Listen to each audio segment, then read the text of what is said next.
تو اللہ کے جو کمال قدرت کی نشانیاں ہیں وہ یہاں پہ بطور دلیل ارشاد فرما کر یہ فرمایا کہ اس کے لیے یہ کوئی مشکل نہیں ہے کہ وہ کسی سے ملک لے کر کسی کو دے دے، کیونکہ کفار یہ سوچ رہے تھے کہ فتح مکہ تو آسان ہے، لیکن یعنی یہود یہ سوچ رہے تھے کہ فتح مکہ تو آسان ہے، لیکن یہ کیسے ہو سکتا ہے کہ مسلمان روم تک پہنچ جائیں۔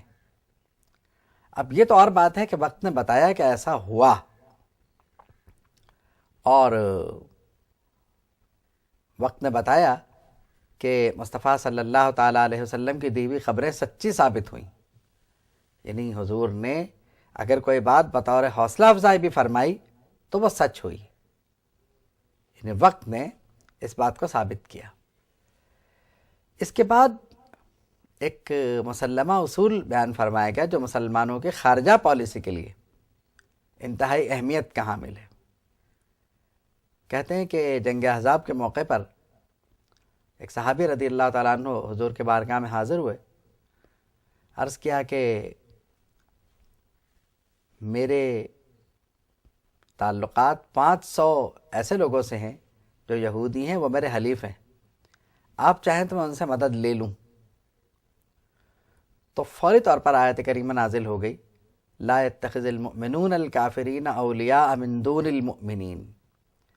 مسلمانوں کو یہ زیب نہیں دیتا کہ وہ غیر مسلموں سے اپنے تعلقات کو مسلمانوں کے مقابلے میں مضبوط کریں، یعنی مسلمانوں کے علاوہ وہ کسی کو دوست نہ بنائیں۔ مدد تو ظاہر بہت دور رہ گئی، کسی سے کوئی تعلق اس طرح کا موالات، محبت کا رشتہ، یہ سب نہ رکھیں۔ اب اس دوری میں حکمت کیا ہے؟ اس موقع پہ سے کیوں منع فرمایا گیا؟ تو یہ ایک بڑی تفصیل طلب بات ہے، اور یہی نہیں، اتنا ہی نہیں، اگر اتنا ہو جاتا تو کوئی نہ کوئی طریقہ نکال لیا جاتا۔ فرمایا وَمَن يَفْعَلْ ذَلِكَ فَلَيْسَ مِنَ اللَّهِ فِي شَيْءٍ، کہ اگر کوئی ایسا کرے، ان سے تعلق استوار کرے، تو پھر اللہ سے اس کا کوئی تعلق نہیں ہے۔ کیوں؟ اس لیے کہ کفر ایک علیحدہ ملت ہے اور اسلام ایک علیحدہ ملت ہے۔ تو مدد کی غرض سے یا کسی اور غرض سے ہاتھ پھیلانے کا مطلب یہ ہے کہ غالباً یہ بات اس وقت اس لیے ارشاد فرمائی گئی کہ مسلمانوں کا اللہ پر توکل مضبوط ہونا چاہیے۔ پھر ایک وجہ اور بھی تھی کہ اللہ کے نبی علیہ الصلاۃ والسلام کسی سے کیوں مدد حاصل کرتے، کیونکہ ان کا کسی اور سے مدد چاہنے کا مطلب یہ ہوتا کہ وہ لوگ حضور کی مدد کر رہے ہیں۔ تو حضور کی مدد کے لیے فرشتے اتارے جا سکتے تھے۔ اب جنگ احزاب کی اپنی حکمت عملی تھی کہ وہاں کیا ہوا اور مسلمانوں کو وہاں کیا صورتحال پیش آئی۔ سورۃ الاحزاب کا مطالعہ جو ہے وہ بتا دیتا ہے کہ مسلمانوں نے اللہ کے رسول صلی اللہ تعالیٰ علیہ وسلم کی سربراہی میں اس غزبے کو کیسے یعنی فتح کیا اور کیسے مسلمانوں کو فتح حاصل ہوئی۔ تو 500 کیا چیز تھے؟ فرمایا اذ جاؤکم من فوقکم ومن اسفل منکم، کہ اس وقت کو یاد کرو جب تمہیں اطراف و جوانب سے، اوپر سے نیچے سے دشمنوں نے گھیر لیا۔ تو اب ہوا کیا کہ ہوا چلا دی گئی اور ایسے لشکر بھیجے گئے کہ جو لوگوں کی نظروں سے پوشیدہ تھے۔ یا ایھا الذین آمنوا اذکروا نعمت اللہ علیکم، اے ایمان والو اللہ کی اس نعمت کو یاد کرو۔ یا ایھا الذین آمنوا اذکروا نعمت اللہ علیکم اذ جاءتکم جنود لم تروها، کہ جب تمہاری مدد کے لیے ایسے لشکر آئے جنہیں تم نے دیکھا نہیں تھا۔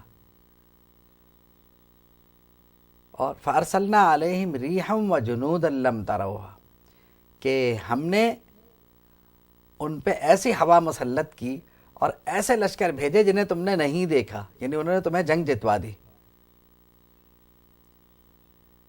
تو اذ جاءتکم جنودا فَأَرْسَلْنَا عَلَيْهِمْ رِيحًا، کہ اس وقت کو یاد کرو جب لشکر آئے، دشمنوں کا لشکر آئے تو ہم نے ہوا بھیجی ان پہ، وَجُنُودًا لَّمْ تَرَوْهَا، اور ایسے لشکر جن کو تم نے دیکھا نہیں،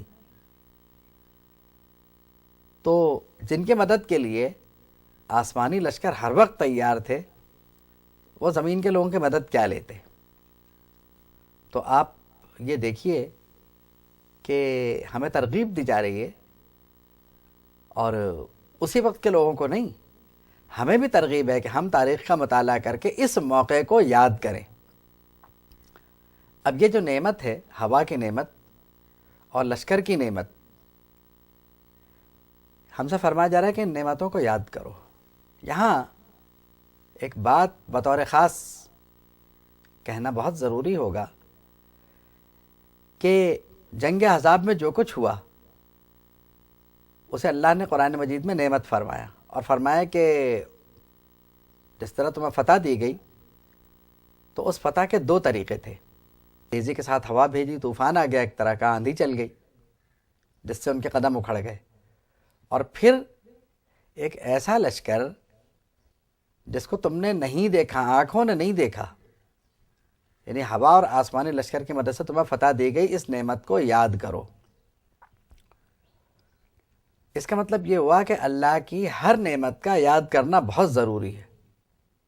دیکھیے، ایک بات ہوتی ہے کہ اللہ کے بارگاہ سے نعمت عطا ہو، اور دوسری بات یہ ہوتی ہے کہ ہماری توجہ اس لیے اس طرف دلائی جاتی ہے تاکہ ہم پہ غفلت نہ طاری ہو جائے کہ ہم اس نعمت کو یاد بھی کریں۔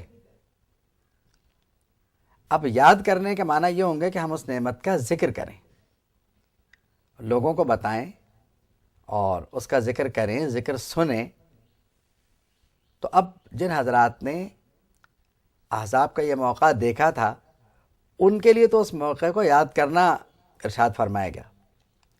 ہمارے لیے یہ ہے کہ ہم اس ذکر کو سنیں اور اس ذکر کو دوسروں کو بتائیں کہ مسلمانوں پر اللہ تعالیٰ کی یہ نعمتیں نبی علیہ الصلاۃ والسلام کے طفیل اور نبی علیہ الصلاۃ والسلام کے موجودگی میں، یعنی یہ نعمتیں مسلمانوں پر نازل کی ہیں اللہ تعالیٰ نے۔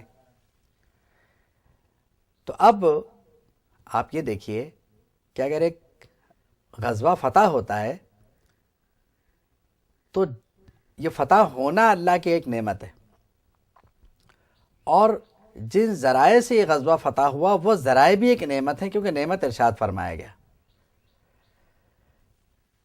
قابل غور نکتہ جو ہے یہاں پر وہ یہ ہے کہ نبی کریم صلی اللہ تعالیٰ علیہ وسلم کا وجود گرامی مسلمانوں کے لیے بہت بڑی نعمت عظمیٰ ہے، کیونکہ مسلمان کو جو نعمت ملی وہ اس نعمت کے طفیل ملی۔ تو اس کا مطلب یہ ہوا کہ وہ وقت جب نبی علیہ السلام کی ولادت ہوئی، اسے یاد کرنا، اسے یاد رکھنا، یہ ہمارے لیے بہت ضروری ہے۔